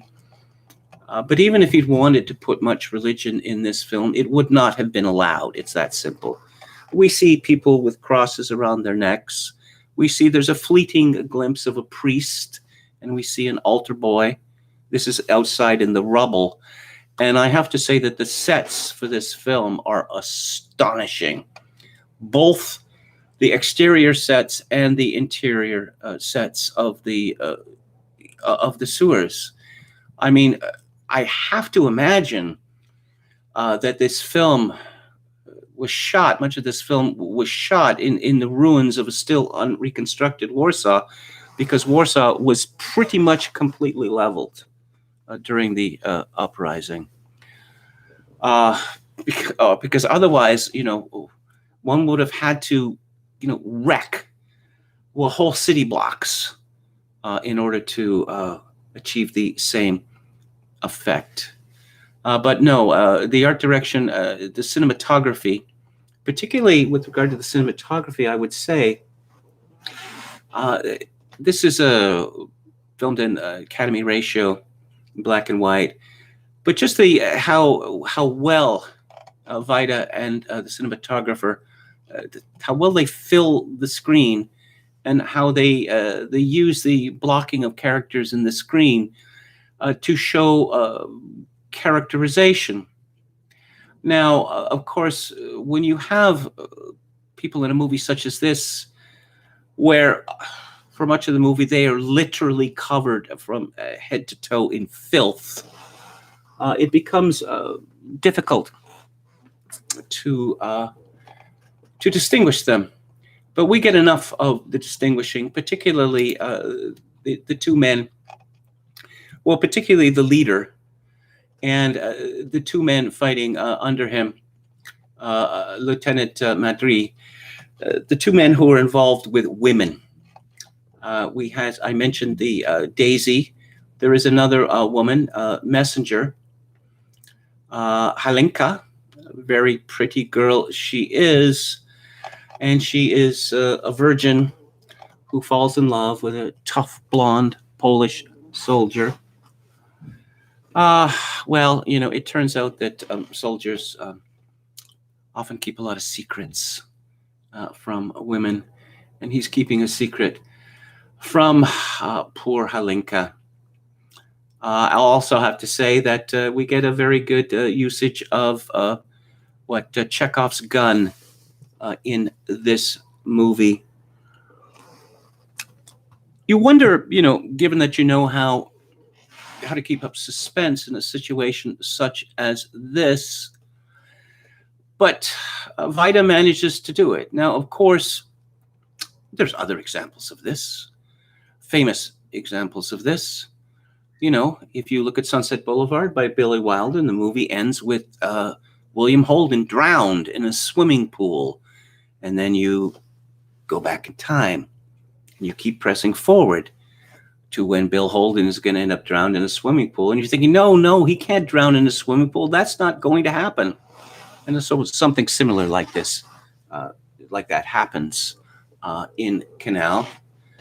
Of course, there's also sort of a grim, macabre fascination in discovering, exactly how these people are going to die. Poor Michel, the composer, he goes mad. Well, there are several people who go mad, including the commander.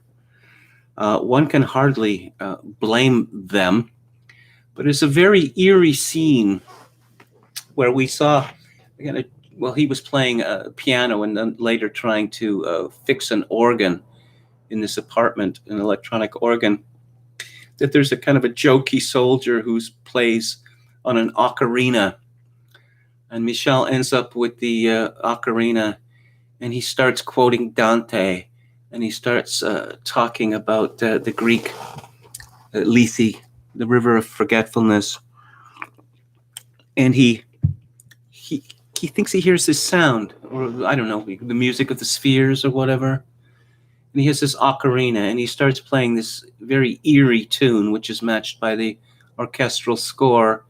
And he just decides to go on a solo journey through the sewers. He's not even trying to get out at that point. And, we have to rescue him. Well, there's no rescuing him. He's completely gone, lost to the world. I mentioned that there's no religion to speak of in this film, but thankfully, there is no simpering to communism either. The first film in Vida's trilogy was filmed under the aegis of a strictly Stalinist regime, with the result that there is a lot of communism larded into it. But this one is free. It's as if the Red Army doesn't exist. And on the one hand, that's a serious defect, because one of the reasons that the soldiers, the home army, rose up is because, this will encourage the Soviets to cross the Vistula and finish off the Germans. We've started it. The Soviets can finish it off. Well, as mentioned earlier, the Soviets had no intention of doing this, and everything worked out the best for them because the home army held down the Germans for weeks and inflicted significant losses upon them, such that it was pretty much child's play after the Russians, or Soviets, actually finally decided to cross the Vistula. This movie was released with the other two in the wartime trilogy by Criterion, I believe in 2008. Strangely enough, they have not released a Blu-ray of it. There is a Blu-ray that has been released. It is a Polish Blu-ray with English subtitles. The movie was painstakingly restored just in the last couple of years, and it looks absolutely tremendous. So you can get a hold of this Polish Blu-ray, SF Kader, that's the studio. It's a region-free Blu-ray. You can get it from Amazon Co. UK for £14. If you're going to buy it in Canada or the United States, prepare to be gouged. That's all I can say. You're going to pay twice as much or more. This is, a dark movie, again, literally and figuratively. But, it rather puts things in perspective. When we were all moaning and terrified over a virus with an exceedingly low kill rate, in a way, it's exhilarating to see the true story of people who are willing to die for their country, to fight on in impossible circumstances, because they believe that life was worth living, and life is not for the cowardly. Canal is an extraordinary film. I had earlier reviewed Come and See. Come and See is more brutal, more horrifying in certain ways than Canal, but Come and See, in its last act, it veers very much into surrealism, because it's clear that the observer of the events, we're seeing it through his eyes, the young boy. Well, he's gone insane. Well, everyone has gone insane. The suppression of the Warsaw Uprising, well, it was done by evil people using evil means, but it was not objectively insane. So those are my thoughts on Canal. Let's have a final look at the chat. Oh, yes. Reg Presley played the ocarina. This is true. Thank you for reminding me of that, of Chogokin 666.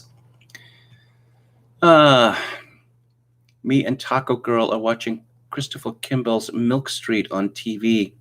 Does this make me gay? Asked Don Willis. Harvey Milk was disgusting, man. Absolutely disgusting, man. A groomer. Hey, runaway teenage boys. 14, 15-year-old boys, why don't you come on down to San Francisco, and I'll have a warm welcome for you. Okay. Churchill, that drunkard, says Peter S. His physician said that there was not an hour of the day. His physician was very loyal, Lord Moran, said that there was not an hour in the day that there was not alcohol in his bloodstream every day. Churchill was obviously what they call a high-functioning alcoholic. When you look at the amount that he put away each day, every day, it's really kind of astonishing. Why didn't he die decades earlier?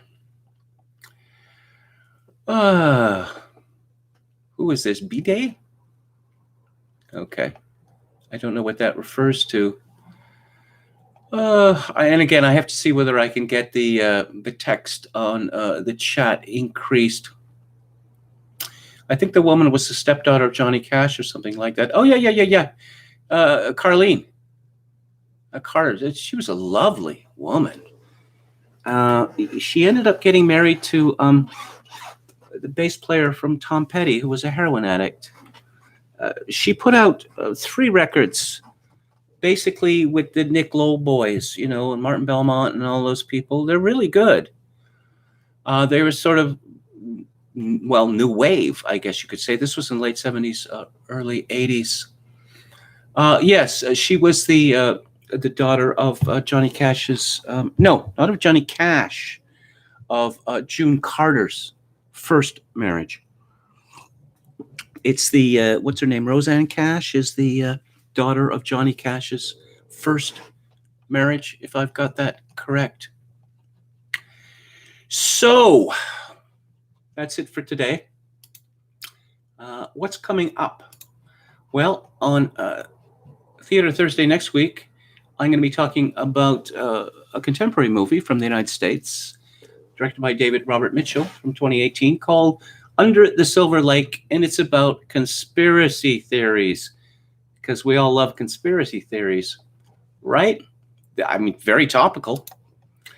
Tomorrow on the book club, I'm going to be talking, well, another book about the Second World War, Irene Nemirovsky's Suite Française, which is about the bug out from Paris in June 1940 after the German army had crossed the Seine. And it is scenes of absolutely surreal horror. They all fled because they all thought they were going to die if they stayed in Paris. As it turns out, they would have been much better off if they'd just stayed in Paris. But for some reason, they thought the Germans were going to level the city.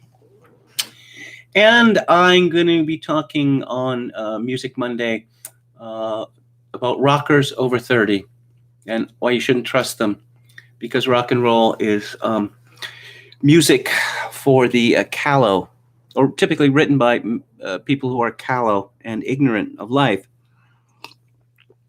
You know, when you're married or divorced and you're on your second wife and you've got a bunch of children and you've got a mortgage or whatever, it's really kind of hard to, to shake your fist at the world like you used to.